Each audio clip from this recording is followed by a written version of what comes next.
Hi mga kitchen! Welcome back! This is Yolanda Kitchenomics, where we make simple recipes extra special.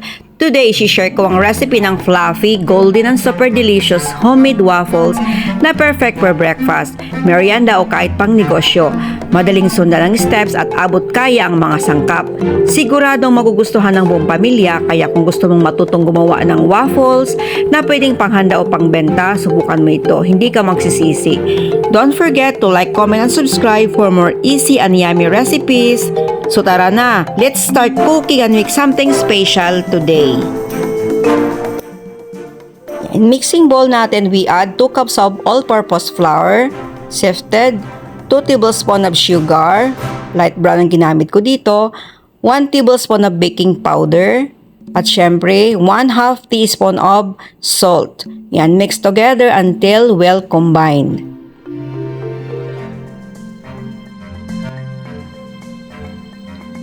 Kailangan natin ng 2 itlog, 2 large eggs, but we have to separate yung egg yolk at saka yung egg white.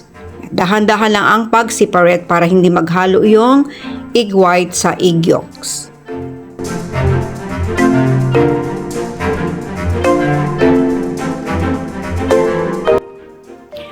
Beat the egg whites with hand mixer or whisk until stiff peaks form. This is a perfect secret to fluffy waffles.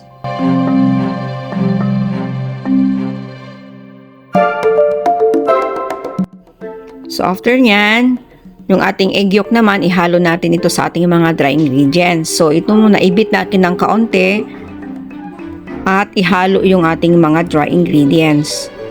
So yan, batihin mo ng kaunti. Then add 1 teaspoon of vanilla. Then add 1 3/4 cup of evaporated milk. And 1/2 cup of melted butter. Then ihalo na natin dito yung ating flour, baking powder at yung ating nilagay na sugar. Yung ating dry ingredients.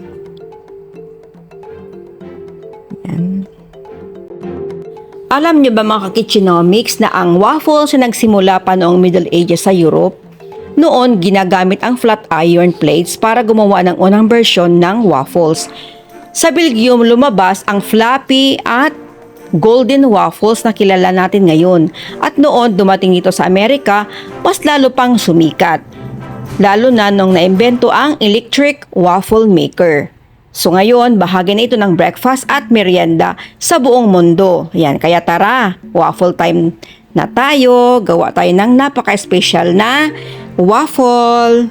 Ayan, i-fold natin dito sa ating mixture yung ating egg whites. Dahan-dahan nating i-fold yung ating egg whites into the butter using a spatula. Don't stir hard. Just fold until well combined. Sa Belgium, mas naging special ang waffle, mas fluffy at malambot sa loob. Sila rin ang nagpauso ng Belgian waffle na kilalang-kilala natin ngayon. Noong 1600s, dinala ng Dutch immigrants ang recipe sa Amerika.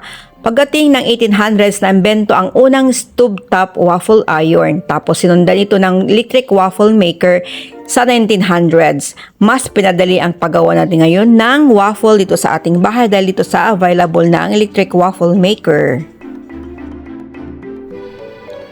Ayan, ready na tayong gumawa ng ating waffle dito sa ating electric waffle maker. Maglagay ng mixture dito, tamang-tama lang ito sa ating lalagyan sa ating electric waffle maker at lutuin ito hanggang sa mag-indicate na yan ng green. Actually, you have to stay longer para mag-little brown, golden brown as crisp on the outside. Yan, sarap nito. So, yung palaman nito, nasa choice ninyo kung anong gusto ninyo dito na available sa inyo. Pwede cheese, pwede jam, any kind of jam, strawberry jam, pineapple jam, peanut butter, pwedeng maglagay ng ice cream, as in. So, dito, ako ay gumawa ng strawberry jam. Kaya serve hot. Mas masarap ito kasi pag medyo mainit pa talaga siya.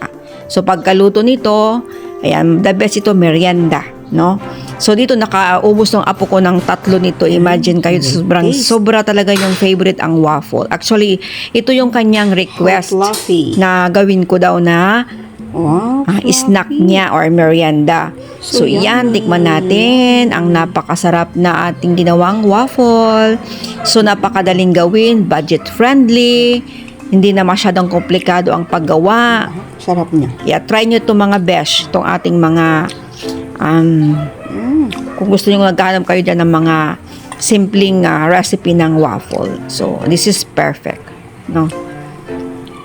Yan, kain tayo guys. Thank you mga kitchen, and sana nagustuhan niyo yung ating recipe today, at don't forget to like, comment, and share, and subscribe na rin yung ating channel, Yolanda Kitchenomics.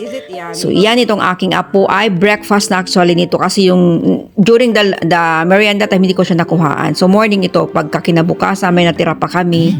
Kaya naging breakfast niya with egg.